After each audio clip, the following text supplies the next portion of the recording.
Karl stood at the edge of the Pforzheim city forest in Germany, his backpack tightly strapped to his shoulders, and gazed at the narrow path winding between the beech trees. The Westweg. 285 kilometers through the Black Forest, all the way to Basel in Switzerland. He had just turned 60, and for the first time in his life, he felt that time was no longer on his side. The company ran fine without him. He had learned that over the past years. His wife and grown children would manage a week without him. He needed this break.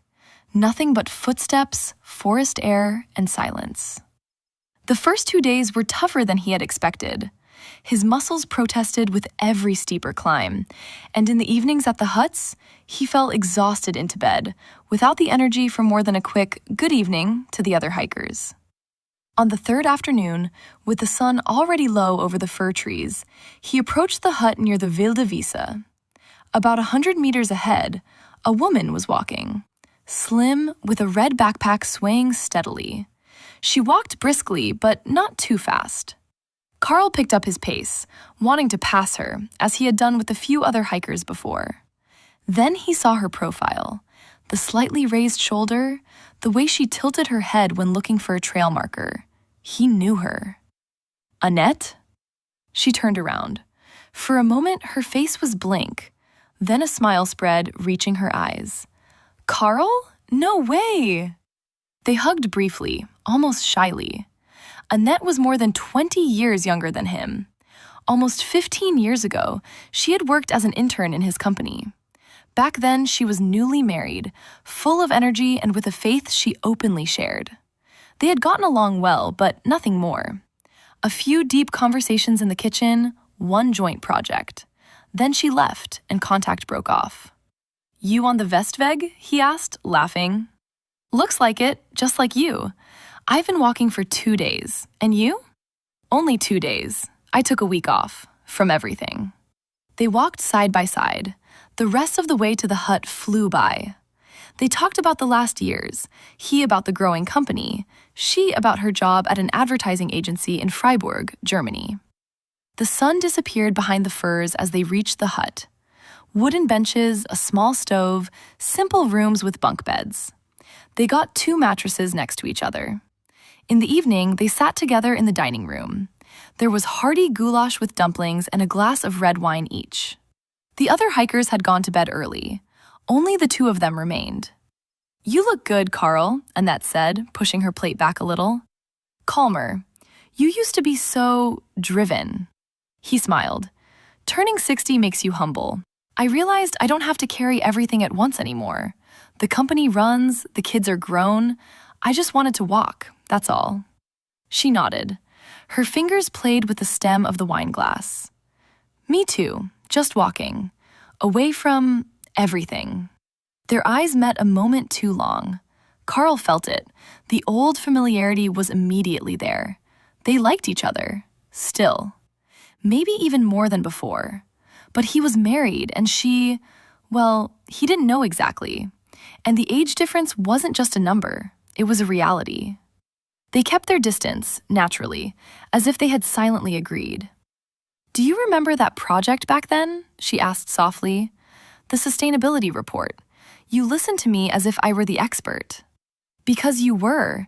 You always had this clarity, as if you knew exactly what mattered. She laughed quietly. Maybe back then, not so much anymore. They talked for another half hour about small things. Tomorrow's trail, the weather, the view of the Feldberg. Then they wished each other good night. Each went to their bunk. Karl lay awake for a long time, listening to her calm breathing beside him. He liked her, very much. But he stayed on his side. The next morning, they set off together. The path led steeply uphill through dense forest, then across open highland with views all the way to the Rhine plain. The conversations grew deeper. They talked about aging, about loss, about what one really needs in life. There were many breaks. The backpack pressed, legs grew heavy, but they walked slower than Karl would have alone, and it felt right. At noon, they sat on a fallen tree trunk at the edge of a clearing. The sun shone warmly through the beeches. Annette took out her packed lunch, sandwiches, an apple, a thermos of tea.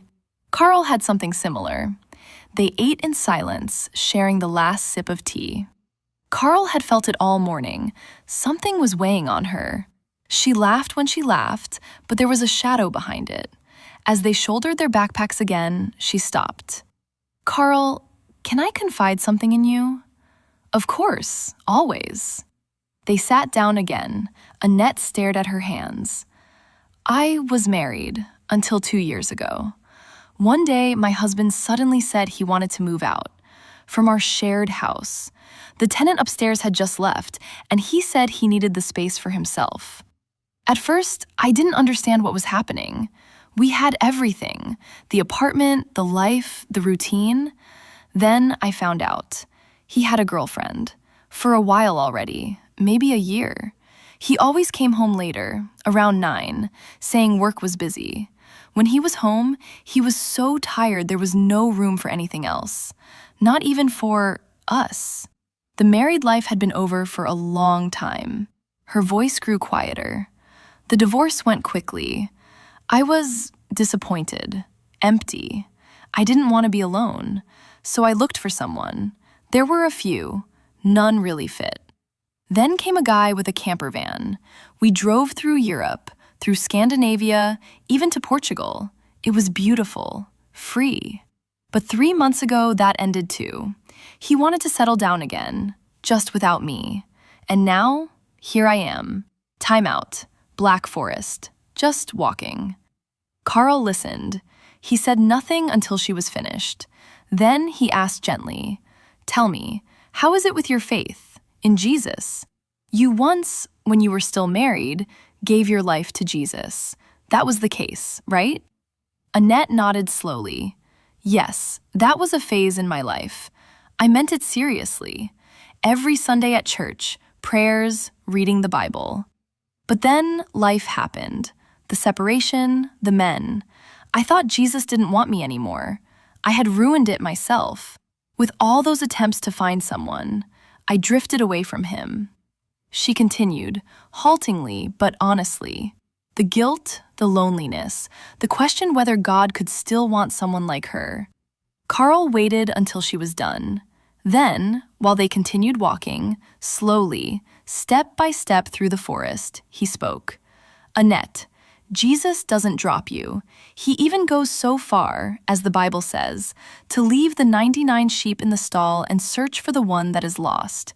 He is looking for you, exactly you. He loves you, not despite your mistakes, but precisely because of them. You can come back to him anytime. Ask for forgiveness. He is already waiting." He explained it to her calmly, without pressure.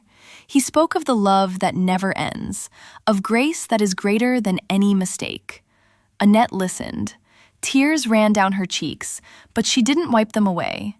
She simply kept walking beside him, nodding now and then. In the evening, at the next hut, they sat together again. This time, the conversations were more thoughtful. Fewer words, more silence. They shared a simple dinner: bread, cheese, tea. Sometimes their eyes met, and there was something warm, something real in their gazes, but they kept their distance. Karl felt how much he liked her, and she felt it too. Yet they stayed on their side of the table, on their side of life. The following night, she told him the next morning, she had given her life back to Jesus in the silence of her bunk. "It was as if a weight fell from me," she said as they walked the path. "An incredible peace. I know now that the decision is right. I never want to leave it again." On the way, she asked many questions about faith, about forgiveness, about daily life with Jesus. Karl answered as best he could. Sometimes he searched for words. Sometimes he simply quoted from memory. They walked slower than the day before. The breaks became more frequent, but the conversations filled the kilometers. In the evening, at the third hut, they sat together again. The conversations were quiet, almost reverent. They spoke about the peace she had found, about the future, which now looked different. The next morning was their last together. Karl wanted to take the bus and train back. Annette wanted to walk 1 or 2 more stages. They hugged goodbye in front of the hut. Long, but not too long. "Thank you," she whispered, "for everything." "Thank you," he said, "for the company and for the courage you showed." They stayed in touch. In the following weeks, Annette sent messages, questions about faith, little everyday observations, sometimes a photo from the next section of the trail. Karl replied as best he could, honestly, patiently, without promising more than he could give. The Westweg had brought them together for a few days, not for a lifetime, but for something deeper than any hike, the reminder that you are never too far gone to turn back, and that sometimes on the path you meet exactly the right person, even if you cannot keep her. Karl returned home, calmer than before, and Annette walked on, with lighter luggage and a heart that once again knew where it belonged.